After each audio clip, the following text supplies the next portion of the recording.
नमक का दरोगा, मुंशी प्रेमचंद जी की कहानी, भाग 2। वकीलों ने यह फैसला सुना और उछल पड़े। पंडित आलोक दीन मुस्कुराते हुए बाहर निकले। सजन बाबू ने रुपयों की लूट की, उदारता का सागर उमड़ पड़ा। उसकी लहरों ने अदालत की नींव तक हिला दी। जब वंशीधर बाहर निकले तो चारों ओर से उनके ऊपर व्यंग वाड़ों की वर्षा होने लगी। चपरासियों ने झुक झुक कर सलाम की, किंतु इस समय एक एक कटु वाक्य, एक एक संकेत उनकी गर्वाग्नि को प्रज्वलित कर रहा था। कदाचित इस मुकदमे में सफल होकर वह इस तरह करते हुए न चलते। आज उन्हें संसार का एक खेदजनक विचित्र अनुभव हुआ। न्याय और विधता, लंबी चौड़ी उपाधियां, बड़ी बड़ी दाढ़ियां और ढीले चोंगे एक भी सच्चे आदर का पात्र नहीं है। वंशीधर ने धन से बैर मोल लिया था, उसका मूल्य चुकाना अनिवार्य था। कठिनता से इस सप्ताह ही बीता होगा कि मुअत्तली का परवाना आ पहुंचा। कार्यपरायणता का दंड मिला। बेचारे भग्न हृदय, शोक और खेद से व्यथित घर को चले। बूढ़े मुंशी जी तो पहले से ही को बुला रहे थे कि चलते चलते इस लड़की को समझाया था, लेकिन इसने एक न सुनी। सब मनमानी करता है। हम तो कलवार और कसाई की तगाड़े से है। बुढ़ापे में भगत बनकर बैठे, वहां बस वही सूखी तनख्वाह। हमने भी तो नौकरी की है, कोई ओहदेदार नहीं थे, लेकिन काम किया, दिल खोल कर किया। आप ईमानदार बनने चले हैं। घर में चाहे अंधेरा हो, मस्जिद में अवश्य दिया जलाएंगे। फिर ऐसी समझ कर पढ़ना लिखना सब अकारक गया। इसके थोड़े ही दिनों बाद जब मुंशी वंशीधर इस दुर्वस्था में घर पहुंचे और बूढ़े पिताजी ने समाचार सुनाया तो सब पीट लिया। बोले, जी चाहता है कि तुम्हारा और अपना सर खोल दो। बहुत देर तक पछता पछता कर हाथ मलते रहे। क्रोध में कुछ कठोर बातें भी कही, और यदि वंशीधर वहां से न टल जाते तो अवश्य ही एक क्रोध विकट रूप से धारण करता। वृद्धा माता को भी दुख हुआ। जगन्नाथ और रामेश्वर यात्रा की कामनाएं मिट्टी में मिल गई। पत्नी ने तो कई दिनों तक सिरे में बात भी नहीं की। इस प्रकार एक सप्ताह बीत गया। संध्या का समय था। बूढ़े मुंशी जी बैठे राम नाम की माला जप रहे थे। इसी समय उनके द्वार पर सजा हुआ था रुका। हरे गुलाबी पर्दे, बछिए बैलों की जोड़ी, उनकी गड़बड़ों से नीले धागे, सिंगी पीतल से जड़ी हुई कई नौकर लाठियां कंधों पर रखे हुए थे। मुंशी अगवानी को दौड़े। देखा तो पंडित आलोक दीन है। झुककर दंडवत की और लल्लो चप्पो की बातें करने लगे।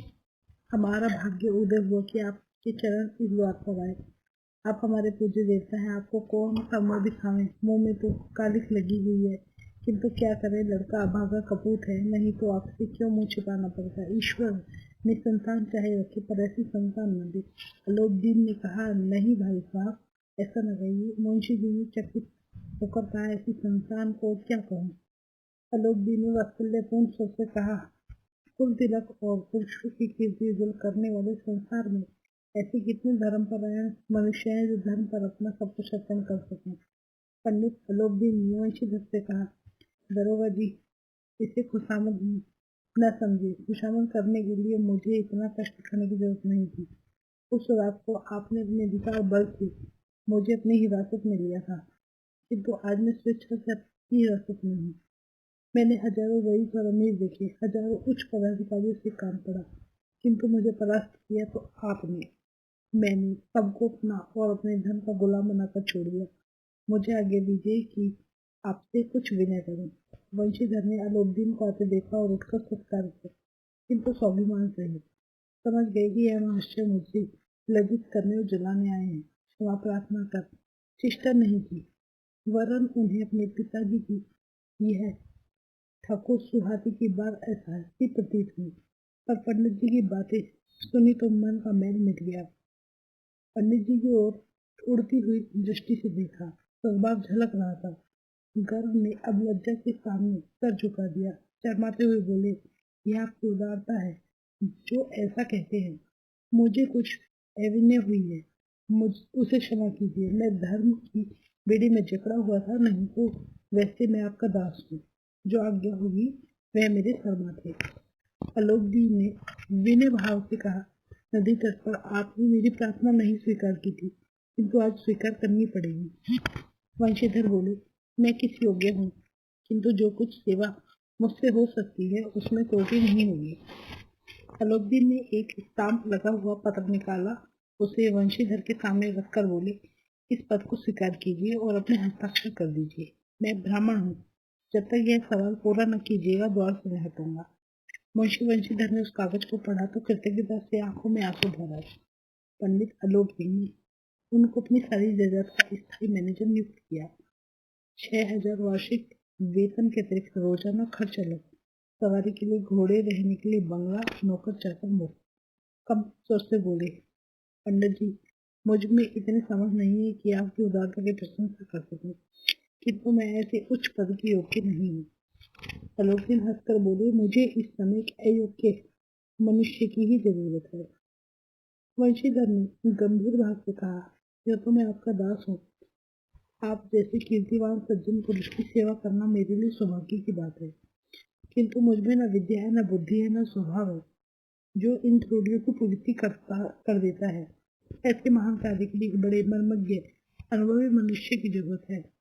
अलाउद्दीन ने कलम दान से कलम निकाली और उसे वंशीधर के हाथ में लेकर बोले, न मुझे विद्वता की चाह है, न अनुभव की, न मर्मता की, न कार्य कुशलता की। इन गुणों के महत्व का परिचय खूब पा चुका हूँ। अब सौभाग्य और सोचकर ने मुझे वह मोती दिया है जिसके सामने योग्यता विद्वता की चमक फीकी पड़ जाती है। यह कलम लीजिए, अधिक सोच विचार नहीं कीजिए, दस्तखत कर दीजिए। परमात्मा से यही प्रार्थना है कि वह आपको सदैव वही नदी के किनारे वाला बेमुरवत उद्दंड कठोर को परंतु धर्मिष्ठ दरोगा बनाए रखे। वंशीधर की आंखें डगडगा गईं। हृदय के संकुचित पात्र में इतना एहसान न समा सका। एक बार फिर पंडित जी की ओर भक्ति और श्रद्धा की दृष्टि से देखते हुए कांपते हुए हाथ से मैनेजरी के कागज पर हस्ताक्षर कर दिए। अलोकदीन ने प्रफुल्लित होकर उन्हें गले लगा लिया। आशा है आपको यह कहानी मुंशी प्रेमचंद जी की नमक का दरोगा पसंद आई होगी। इसका एक भाग हम पहले ही अपलोड कर चुके हैं। अगर वीडियो पसंद आई है तो उसे लाइक कीजिए, दोस्तों में शेयर कीजिए और चैनल पर अगर नए हैं तो चैनल को सब्सक्राइब कीजिए। आप जो हमें अपना प्यार दिखा रहे हैं, सहयोग कर रहे हैं, उसके लिए आपका धन्यवाद करते हैं, आभार व्यक्त करते हैं। आज के लिए इतना ही। बने रहिए ज्ञान सागर में। धन्यवाद।